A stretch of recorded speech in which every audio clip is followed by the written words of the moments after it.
स्वामी जी, कैसा लगता है जब एक लड़की संघर्ष करके बाहर निकलती है, घर से खेलने के लिए जाती है और फिर ओलंपिक में मेडल लेके आती है, परंतु फिर भी सड़कों पर अपने न्याय के लिए रोती है।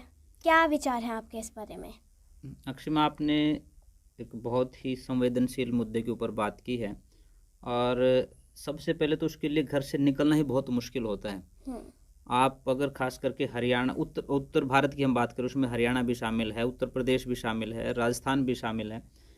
ऐसे प्रांतों में पहले लड़कियों को घर से बाहर वैसे ही नहीं निकलने दिया जाता था। लड़कियों ने बहुत संघर्ष किया, अपने आत्मविश्वास के आधार पर वो घर से कदम उसने बाहर भी रखा। वो खेल भी चुना, और खेल में भी यदि उन्होंने कबड्डी और कुश्ती को चुना तो अपने आप में बहुत बड़ी बात होती है। और इस देश के लिए ये गौरव की बात है कि बेटियां जो है वो ओलंपिक जैसे सबसे बड़े खेल में जो है कंपटीशन में, प्रतियोगिता में वो मेडल लेकर के आती हैं। लेकिन इससे भी ज़्यादा दुखदाई बात जो है ना वो ये है कि उनको न्याय के लिए जो है वो सड़क पे बैठ करके, जैसे आपने कहा कि वो रो करके जो है न्याय की भीख मांग रही हो बेटियां, जिन बेटियों ने कभी तिरंगे का मान बढ़ाया था, उनके लिए राष्ट्रीय गान जो है वो बजाया गया था, और पूरा देश जो है उनको पलकों पर बिठा रहा था। एक वो समय था जब पूरे दुनिया में ये टकटकी लगाए लोग देख रहे थे कि भारत में भी कोई मेडल आएगा। तब जो है साक्षी मलिक जैसी बहन, विनेश फोगाट या बजरंग पूनिया, ऐसे लोग जो है देश के लिए, चाहे ओलंपिक की बात हो, चाहे कॉमनवेल्थ गेमों की बात हो, चाहे और दूसरे राष्ट्रीय और अंतर्राष्ट्रीय स्तर के खेलों की बात हो, तो उसमें वो मेडल लेकर के आए। और इस पूरे मामले में जब हम देखेंगे कि कई तरह की बातें लोग करते हैं, पर मुझे दुख होता है कि एक तरफ एक ऐसा व्यक्ति है जिसके ऊपर 40 आपराधिक मुकदमे दर्ज हैं, और वो व्यक्ति ऑन कैमरा जो है वो कबूल कर रहा है कि हाँ, मैंने एक व्यक्ति की गोलियां मार करके उसकी हत्या की है। और इसके अलावा भी वो दाऊद के साथ जो है उसके संबंधों की चर्चाएं जो है वो आजकल सोशल मीडिया पर चर्चित हैं। भरे मंच के ऊपर जो है वो एक पहलवान को जो है वो थप्पड़ मार रहा है। ऐसी घटनाएं करने वाला एक व्यक्ति है जिसके ऊपर जो है हमारी बहनों ने आरोप लगाए हैं कि शारीरिक शोषण के भी, और कहीं ना कहीं उनको प्रताड़ित करने के भी। इस तरह की बातें जो हुई हैं, तो मुझे लगता है कि संवेदनशील इस समाज को प्राथमिकता के आधार पर इन बेटियों के साथ खड़ा होना चाहिए। और एक बेटी अगर बोली है, वो कोई बहुत आसान नहीं होता। उसके लिए कितनी बड़ी बात होती है कि जब, जैसे आपने शुरुआत की कि वह बहुत मुश्किल होता है घर से बाहर निकलना। घर से बाहर निकली है, पहले घर से संघर्ष करके निकली है, परिवार नहीं जाने देना चाहता, और शायद परिवार इन्हीं बातों को लेकर के नहीं जाने देना चाहता था, या आज की जो परिस्थितियां हैं, इस तरह के जो सारा दिन जो है ना पान खा करके पीप को थूकते रहते हैं, उन लोगों के संरक्षण में ये बेटियां कैसे आगे बढ़ सकती हैं। तो कहीं ना कहीं बहुत ज़्यादा संवेदनशीलता के साथ देश के हुक्मरानों को भी सोचना चाहिए, जो सत्ताओं में बैठे जो लोग हैं उनको भी सोचना चाहिए इसके ऊपर।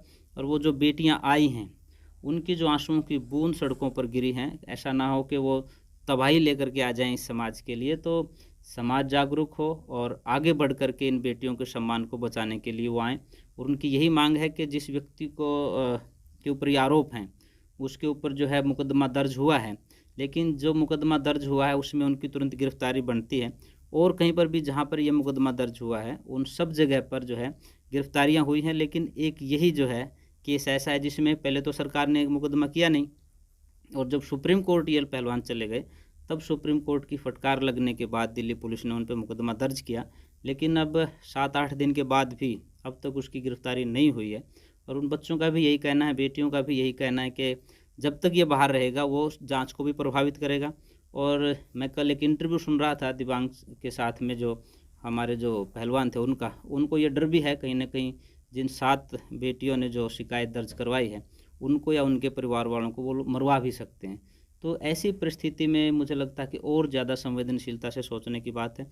और मुझे कष्ट इस रूप में भी हो रहा है कि सुप्रीम कोर्ट ने आदेश दिया कि जहां मुकदमा दर्ज करना है वहीं इन पहलवानों की सुरक्षा भी करनी है। पुलिस को सख्त हिदायत दी, लेकिन अभी 2-3 दिन पहले आपने देखा होगा कि रात को 11-12 बजे जो है पुलिस ने उनके ऊपर जो है शराब पी करके जिस तरह से उन बहनों को, बेटियों को गालियां दी, और 2 लड़कों के जो है वो सिर में भी चोटें आई हैं। तो जिसके ऊपर सुरक्षा की जिम्मेदारी थी, और वही इस प्रकार के काम करते हैं, तो और ज़्यादा हमारी जिम्मेदारी बनती है कि हम इन बेटियों के साथ खड़े हों, इन बेटियों के सम्मान को बचाने के लिए आगे आएँ। अगर आज समाज नहीं जागा और ये निराश होकर के ये बेटियां बैठ गई, तो मुझे लगता है कि आने वाले समय में कोई माँ बाप जो है अपनी बेटियों को घर से बाहर नहीं भेजेंगे और घर से बाहर के किसी भी खेल के लिए वो जो है प्रेरित नहीं करेंगे। मुझे लगता है कि बेटियाँ बेटियाँ होती हैं और बेटियाँ सबका सम्मान है। कुछ लोग और कुछ, मैं तो उनको, मुझे सन्यासी कहना नहीं चाहिए, कुछ बहुत बदतमीजी की भाषा जो है सोशल मीडिया पर इन बेटियों के लिए लिख रहे हैं, उनको भी मैं कहना चाहूँगा कि शायद आपके घरों में बेटियाँ नहीं हैं या बहनें नहीं हैं, तब आप इस प्रकार की भाषा बोल रहे हैं। अगर ऐसी घटना कोई सामान्य गांव में हो जाती है और कोई बेटी घर में आकर के अपने परिवारजनों को बताते हैं, तो वहाँ पर भी बहुत कुछ हो जाता है। ये बेटियाँ तो फिर भी हाथ जोड़ करके पूरे देश से जो है एक ही विनती कर रहे हैं कि हमें न्याय मिलना चाहिए। और उन्होंने देश के उन नेताओं से भी अपील की है जो कभी उनके मेडल लेकर के आने पर सेल्फी जो है उनके साथ लेते थे, फ़ोटो खिंचवाते थे, दावत खाते थे और ये कहते थे कि ये तो मेरे परिवार की बेटियां हैं, मेरे परिवार के सभी सदस्य हैं। उनसे भी उन्होंने अपील की है कि आप आगे आइए और आगे बढ़ कर के इन बेटियों को न्याय दिलवाइए। तो मैं तो इसी पक्ष में हूँ कि बेटियों का सम्मान बरकरार रखना चाहिए, रहना भी चाहिए, और हमारी ये परंपरा भी रही है कि हम बेटियों के सम्मान को सुरक्षित रखने के लिए निरंतर जो है वो कार्य करते रहते हैं। तो आम समाज भी जो है इस बात को समझे और वो इन बेटियों के साथ आज कष्ट के समय में उनके साथ जो है संघर्ष के समय में उनके साथ खड़ा होकर के उनको संबल प्रदान करें। वैसे तो हमारा देश आज़ाद है, कहते हैं हमारा देश आज़ाद है, पर वो सही मायने में नहीं है, क्योंकि हमारी बहनें हैं उनको एक सही मायने से एक प्रॉपर न्याय नहीं मिल रहा है। नहीं, सही है, हम उस रूप में तो आज़ाद हैं, पर जो मानसिक गुलामी है कहीं ना कहीं वो आज भी है।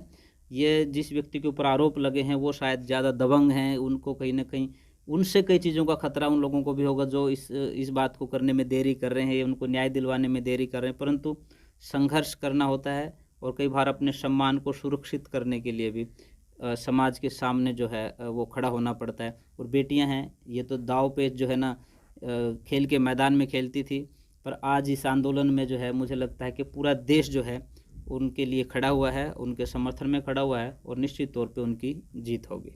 मतलब आपको नहीं लगता कि आर्य समाज को इस चीज़ के लिए कुछ करना चाहिए? निश्चित तौर पे आपने बहुत बड़ी बात की है। आर्य समाज को करना चाहिए और आगे बढ़ के करना चाहिए, क्योंकि आर्य समाज जो है महर्षि दयानंद के समय से लेकर के महिलाओं के अधिकारों की वकालत करता है। जब इन बेटियों को, महिलाओं को पढ़ने का अधिकार नहीं था तो ऋषि दयानंद ने उनको पढ़ने का अधिकार दिलवाया। जब इनको 2, 4, 5 साल की उम्र में इनकी शादी करवा दी जाती थी तो उन्होंने बाल विवाह को रुकवाया। छोटी उम्र में शादी के कारण से वो विधवा हो जाती थी, तो विधवा पुनर्विवाह की बात महर्षि दयानंद सरस्वती ने की। इनको पढ़ाने की बात महर्षि दयानंद सरस्वती ने की। उस समय तो लोग कह देते थे कि जो बेटियों को पढ़ाने की बात करते हैं वो खानाबदोश लोग होते हैं, पर आज आवश्यकता इस बात की, जैसा आपने बहुत कमाल की बात कही है, निश्चित तौर पे आर्य समाज को भी इन बेटियों के साथ प्राथमिकता के आधार पर खड़ा होना चाहिए। और इसलिए भी खड़ा होना चाहिए कि बेटियों ने अपने सम्मान को जो है दांव पर लगा करके सम्मान बचाने की बात जो है दिल्ली के जंतर मंतर पर की है और उन्होंने न्याय मांगा है। ये कोई साधारण बेटियां नहीं हैं, लोग कुछ भी बात कहते रहे, ये कोई साधारण नहीं है, ये अति विशेष बेटियां, और जिन्होंने देश का गौरव बढ़ाया है। विदेशी धरती के ऊपर जाकर के तिरंगा लहराने का काम इन बेटियों ने किया है। तो उन बेटियों के साथ जो है खड़ा होना चाहिए और मैं तो एक आर्य समाज के सन्यासी होने के नाते उनके पक्ष में खड़ा हूँ। तो आपसे मिलकर अच्छा लगा। मैं उन बहनों के साथ हूँ, क्या आप भी उन बहनों के साथ हैं? हमें ज़रूर बताना। और अगर अच्छा लगा, आपको कुछ समझने को, सीखने को मिला, तो इसे लाइक करें और ज़्यादा से ज़्यादा शेयर करें।